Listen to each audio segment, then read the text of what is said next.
Today we will be discussing characterization in literature. Our goal for today is to enhance our understanding of characters and how they are represented in a text. First, we will start by talking about what characterization is and how we know it when we see it. The most important thing for you to understand at the most basic level is that characterization is the literary technique used by writers to describe the characters in their texts.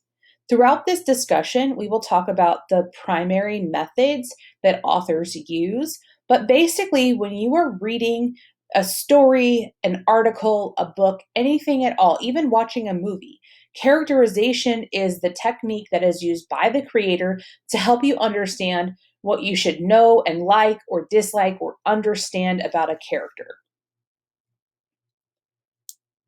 When we talk about characterization, this usually comes in the form or is expressed by using what we call character traits. These are the characteristics of the person in the text or the character, and they are like adjectives that describe who the character is.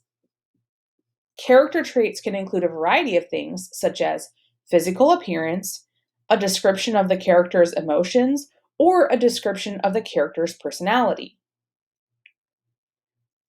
To kind of recap, characterization is how writers introduce or represent characters in a text, and it involves the character's traits, which are adjectives that are used to describe them. There are two types of characterization: direct characterization and indirect characterization. With direct characterization, the author is explicitly or directly describing the character's traits. They are telling you point blank, one to one, author to reader, exactly what a character looks like, acts like, sounds like, etc.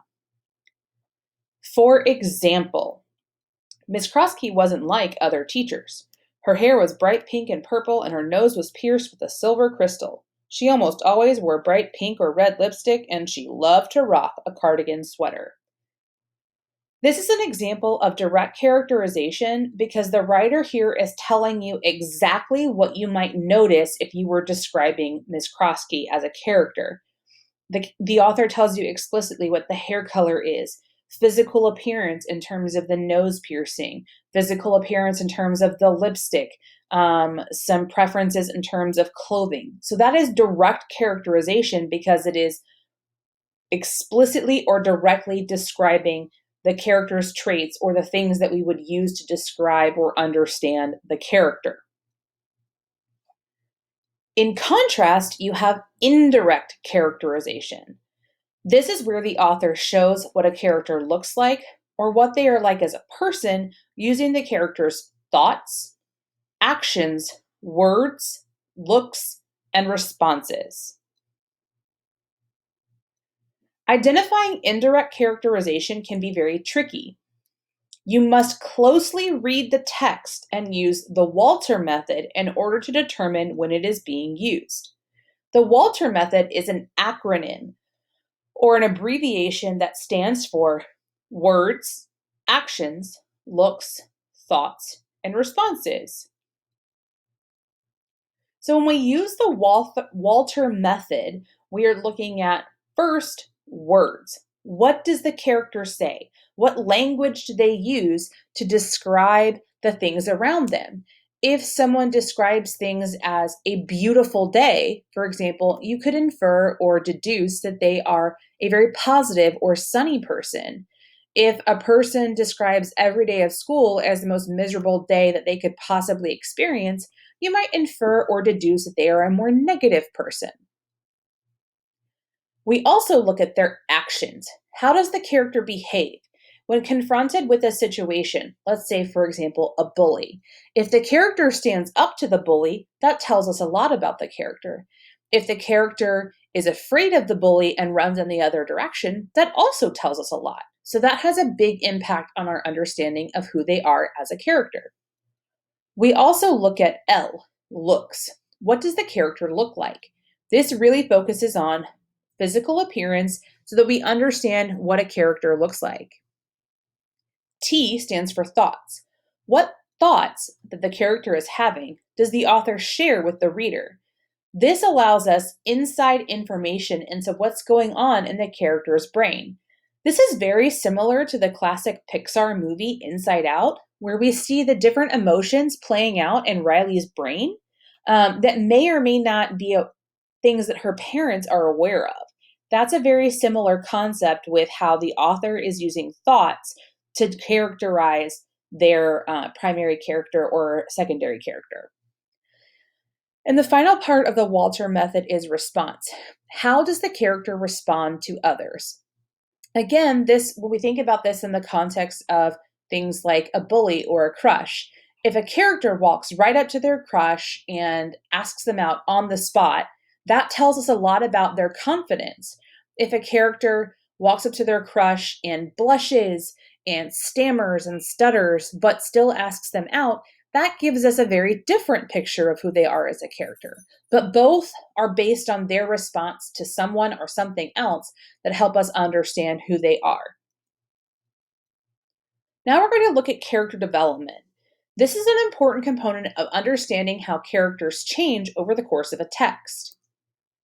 Character development refers to the ways that characters grow or change throughout a text, narrative, story, film, song, what have you.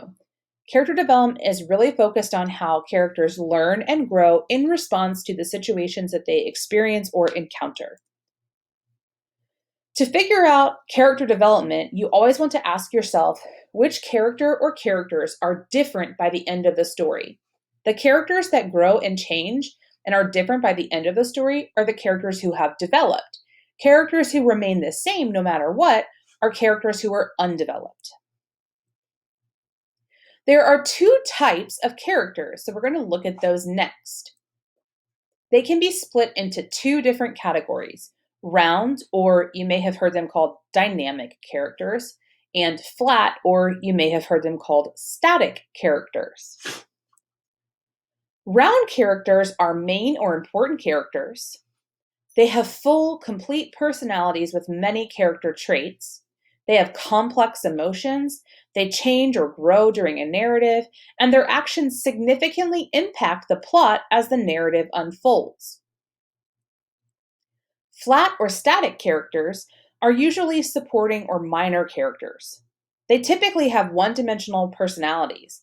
Like, we don't see a lot of them or know much about them. They are maybe just all a villain or all a good character or all a good friend, but we don't see a lot of diversity in their personality or their experiences. They do not typically have a significant impact on the plot or text in any large way, and they don't really change or develop over the course of the story or text. Here are two really good examples. When you think about the show Riverdale, Ethel is a character who is visible in season 1.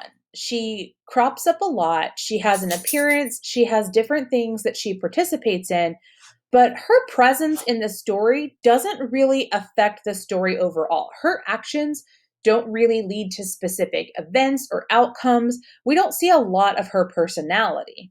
In contrast, we have a round or dynamic character in Veronica Lodge, who has a complex personality because we see her grow and change in response to the story. For example, when Ethel shares her struggles, Veronica comes to the rescue to find ways to push back against the negative things that are happening. Ethel, however, does not stand up for herself. She is championed by Veronica, which is what makes Veronica a more diverse or round character.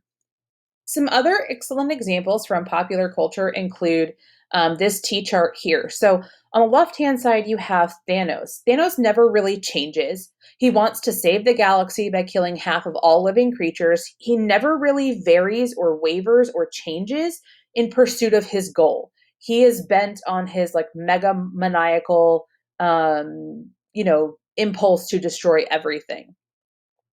In contrast, you have Nebula, who in the beginning of the Guardians of the Galaxy series. And then as the Avengers series and franchise unfolds, she goes from being a soldier who blindly follows Thanos, someone who does not question him, who thinks that he sets the moon and the stars, to someone who does push back, who fights against him, who changes her opinions, who grows and develops. So that's why she is a more round or dynamic character. Another example would be in the Netflix or Pixar adaptation of The Grinch. Cindy Lou Who is a sweet, kind kid. She cares for others. She cares for her mom. She cares for her friends. And she's that way all throughout the movie. She's a great character, but she doesn't really grow or change, which is what makes her kind of flat or static. In contrast, we have the Grinch, who changes a lot over the course of the movie. He goes from hating Christmas to giving Max a Christmas gift to having Christmas dinner with the Who's down in Whoville. And so he really changes and develops over the course of the narrative.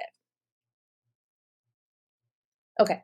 The most important component of why we are moving from conflict into characterization is to understand the relationship between conflict and characterization and how they work together to create a narrative, a text, or a story, or any kind of film, song, etc.